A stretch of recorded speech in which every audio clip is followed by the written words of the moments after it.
Hi! ಇವತ್ತು ಬೆಳಗ್ಗೆನೆ ಪೂಜೆ ಮಾಡ್ತಾ ಇದೀವಿ. ಸ್ವಲ್ಪ ಆಚೆ ಕಡೆ ಪೂಜೆಗೆ ಹೋಗಿ ಬರ್ಬೇಕು. ಅದಕ್ಕೋಸ್ಕರ ಮನೇಲಿ ಪೂಜೆ ಮಾಡ್ತಾ ಇದ್ದೀನಿ. ಪೂಜೆ ಆದ್ಮೇಲೆ ಟಿಫನ್ ಮಾಡ್ಕೊಂಡು ಸ್ವಲ್ಪ ಕೆಲ್ಸ ಇತ್ತು. ದಂಟಿನ ಸೊಪ್ಪು ಎಲ್ಲ ಫ್ರಿಡ್ಜಲ್ಲಿ ಹಾಕಿ ಫ್ರಿಡ್ಜಲ್ಲೇ ಎತ್ತಿಕ್ತಾ ಇದ್ವಿ. ಸ್ವಲ್ಪ ಅಡಿಗೆ ಮಾಡಿಕ್ ಹೋಗ್ಬೇಕು. ನಾವು ಬರೋಷ್ಟೊತ್ತಿಗೆ ಸಂಜೆ ಆಗುತ್ತೆ. ಅದಕ್ಕೋಸ್ಕರ ಫಿಶ್ ಸಾಂಬಾರು ಮತ್ತೆ ಫಿಶ್ ಕಬಾಬ್ ಮಾಡ್ತಾ ಇದ್ದೀನಿ. ಎಲ್ಲ ಕಲ್ಸಿಕ್ಬಿಟ್ಟು ಹೋದ್ರೆ ಮಿಕ್ಕಿರೋದು ನನ್ ಮಗಳು ಮಾಡ್ಕೊಂತಾರೆ. ಅದಕ್ಕೋಸ್ಕರ ಫಿಶ್ ಎಲ್ಲ ಕಲಸಿ ಇಕ್ತಾ ಇದ್ದೀನಿ. ಅವ್ರು ಮಧ್ಯಾಹ್ನಕ್ಕೆ ತಿನ್ಕೊಂತಾರೆ. ನಾವು ಬರೋಷ್ಟೊತ್ತಿಗೆ 4 to 5 o'clock ಆಗುತ್ತೆ.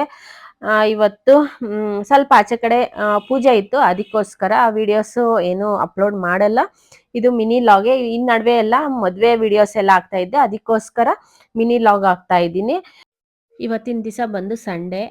ಇವತ್ತು ನನ್ನ ಮಗನು ನನ್ನ ಮಗಳು ಬಂದಿರ್ಲಿಲ್ಲ. ಇಲ್ಲೇ ಇದ್ರು. ಅವರು ನನ್ನ ಮಗ ಶಾಪಲ್ಲಿದ್ದ. ನನ್ನ ಮಗಳು ಸ್ವಲ್ಪ ಬರೆಯೋದಿತ್ತು ಅಂದ್ಬಿಟ್ಟು ನನ್ನ ಮಗಳು ಮನೇಲೇ ಇದ್ಲು. ಅದಕ್ಕೋಸ್ಕರ ನಾವಿಬ್ಬರೇ ಹೋಗಿ ಬರೋಣ ಅಂದ್ಬಿಟ್ಟು ಹೋಗಿ ಬರ್ತಾ ಇದೀವಿ. Thank you for watching my video.